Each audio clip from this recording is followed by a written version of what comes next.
Good evening. I'm Caitlin Munson. And I'm Alexandra Alley. This is Malibu 12 News. The Woolsey fire burning in Malibu, Calabasas, and Agora Hills has claimed its third life.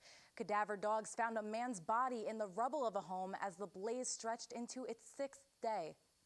Flames continue to scorch the mountains straddling Los Angeles and Ventura County, with about 98,000 acres burned. Containment is put at only 20%. CAL FIRE spokesman Reed Fullcrest says state and local agencies are doing the best they can to allocate resources, both on the ground and in the air, where they are needed most. The wind is blowing up at the ridge tops, so firefighters are working in the same conditions they've been working in for 6 days, and this is a pretty impressive flare-up. The fire is very well staffed. We have all the staff we need on this incident. We do have air resources that can be moved from one area of the fire to the other at any one time, and that's what you're seeing now is air resources moving in and painting the ridges and trying to get this thing stopped. In addition to the DC-10s, water-dropping helicopters are being used to battle flames in remote areas. At least 500 homes and outbuildings have been destroyed in the Woolsey fire, which has been burning for almost a week. Although some residents of Malibu and Calabasas have been allowed to return home, other areas remain under mandatory evacuation. Some residents complain they aren't getting enough information about what the firefighters are doing to save their homes. One resident says 19 homes were lost in the Coral Canyon neighborhood because of a lack of water, and some homeowners had to fend for themselves. In the meantime, the Los Angeles County Board of Supervisors is declaring an emergency and is asking California Governor Jerry Brown to do the same. A sports camp in Newbury Park has opened its doors to families evacuated because of the Woolsey fire. The facility, called Sports Academy, is welcoming parents whose kids need childcare while schools are closed. There are a lot of activities to keep children occupied, while adults are offered free Wi-Fi, charging stations, and showers. Lori Carisi and her 2 children had to leave their smoke-damaged home in Oak Park. She says the Sports Academy is helping take her children's focus off the destructive fires. When I walked in here, I was feeling very emotionally overwhelmed seeing the kids get out and play, and I saw kids that knew each other and just started bracing, and that's incredible. We had the capabilities to help, and so we immediately went to help, to do what we could do, which is really to provide some normalcy for these families that are going through so much right now. Sports Academy has partnered with a fire survivor support group called 105help.org to assist those families. The sports camp is free to all those in need for the next week. Now, for the hunt for a Santa Maria man who's wanted for 4 murders. Police now have his brother in custody. He'll be charged with a murder that happened last weekend. Both brothers are in their early 20s. The police SWAT team acted on the tip. The brothers were in this house in Nipomo, north of Santa Maria. They arrived before dawn this morning. The officers tore down wooden fencing, then smashed windows to fire tear gas into the house. One of the brothers, Franklin Lopez, came out and was arrested. But the other brother, Rafael, was not found, and police say he's on the run. Police allege both brothers were involved in the murder of 49-year-old Cruz Sandoval, whose body was found on Saturday in a residential area of Santa Maria.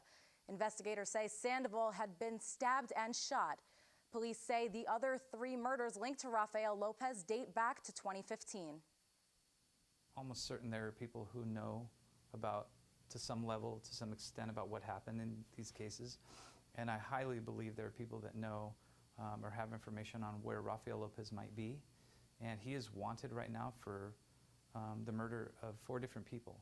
So it is of the highest importance that they call in. They can remain anonymous if they want. But I certainly believe there are people that know and have information that could help us out. That SWAT raid in Nipomo also involved the search of a neighboring home. Police wanted to be sure the residents there weren't helping the Lopez brothers. So those people were held briefly while investigators went through their home. The neighbors weren't charged and were quickly released. The search for murder suspect Rafael Lopez continues, and anyone with information on his whereabouts is urged to call the Santa Maria Police Department. 2 men, passengers in a car being chased by a police officer, are now under arrest. The car struck a woman in Montecito. A manhunt is now underway for the driver in that Chevrolet Impala. 58-year-old Jennifer Jensen suffered a broken arm and internal injuries and remains hospitalized in serious but stable condition. The California Highway Patrol had investigators at the scene today, taking measurements at the intersection where the pursuit ended.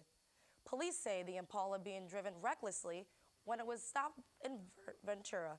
The driver refused to stop and led officers onto the 101 North. The driver took the Montesino off-ramp, then drove west on Channel Drive before turning right onto Butterfly Lane. It almost immediately struck the pedestrian, then came to a stop when it hit a wall. Dean Wilson saw it all happen. The third didn't get out of the way and was hit and flew way up in the air, and she was hit hard. Oh, I feel bad for the lady. I hope she's okay. It was a sad deal. Wrong place at the wrong time. The driver ran, but police were able to handcuff his 2 passengers. The driver is identified as John Hickerson, who, like the passengers, live in Newport, Minnesota. A police chopper quickly spotted a man on the street in Montecito. He was stopped and questioned, but police quickly determined he wasn't the driver. So state and local police in Ventura and Santa Barbara counties continue the manhunt for John Hickerson. A vast majority of American adults are overweight. One estimate puts the number at 130 million. And here's something you may not have considered. Our obesity epidemic is threatening national security. The U.S. Army says the biggest reason recruits are disqualified from military service is that they're too fat. And that's a third of men and women ages 17 to 24 volunteering for the Army, Navy, Air Force, Marines, and Coast Guard. The Army's report titled Unhealthy and Unprepared predicts the rising number of overweight younger men and women is now starting to weigh heavily on the military's ability to stay ready and effective. There's news and conflicting findings today on cell phones and cancer. Is there really any connection? 2 federal government agencies are offering answers that conflict. The National Institutes of Health just spent $25 million to discover the type of radiation mobile phones emit can cause melanin tumors in rats. But that's only the male rats that were tested. There were no signs of those tumors in females or mice. Meanwhile, the FDA, the Federal Food and Drug Administration, disagreed at the findings about the male rats. It says in this case, what applies to rodents doesn't necessarily apply to humans, and officials of the FDA say cell phones are safe. A large structure is going up at the Santa Barbara Zoo, a new home for some very tall animals. Maybe you noticed it while driving around the bird refuge. It'll be new housing for the zoo's Maasai giraffes, mainly the large male, Michael. He is considered the most genetically valuable male Maasai giraffe outside of Africa. 7 giraffes have been born at the zoo since 2012. The new home for Michael and his companions should be complete in about 2 months. In response to Malibu's plastic straw ban, Sun Life is introducing new lids at both their Malibu locations. The new lids look a lot like a child's sippy cup. Customers of popular smoothies and juice bars had complaints about paper straws getting soggy too quickly in their drinks. Managers from both locations say now, instead of people grabbing 5 paper straws at a time, they're not grabbing any. The new lids do cost a few pennies more than the old ones, but they are less wasteful.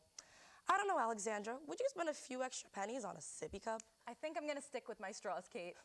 All right, that's all from us. More news at 11. I'm Caitlin Munson. And I'm Alexandra Alley. Have a good night.